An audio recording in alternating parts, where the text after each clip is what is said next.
انسان کے بال چونکہ انسانی جسم کا ایک حصہ ہے، اور انسان کے جو جسم کی جو بھی انسان کے جسم سے ٹوٹی ہوئی چیزیں ہیں، چاہے وہ بال ہوں یا کوئی بھی جسم کا پارٹ ہو، اس کی تعظیم و تکریم کا حکم ہے،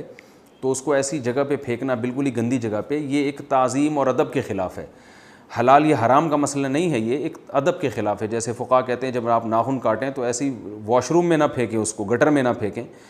تو خواتین کے بال جو ہیں ان کو چاہیے کہ وہ بہتر یہ کہ کچرے میں نہ پھینکیں، اگر اس کو مٹی میں دفن کر دیں، گھر میں گملے ہوتے ہیں اس گملے میں تھوڑا سا کھود کے اس میں ڈال دیں تو یہ زیادہ بہتر ہے،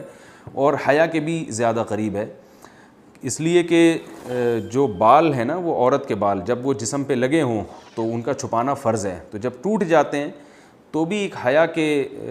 جو قریب زیادہ بات ہے وہ یہی ہے کہ عورت اس بال کو چھپائے تاکہ مردوں کی اس پہ نظر نہ پڑے۔ لیکن یہ حلال و حرام کا مسئلہ نہیں ہے، اس کا تعلق ادب سے ہے۔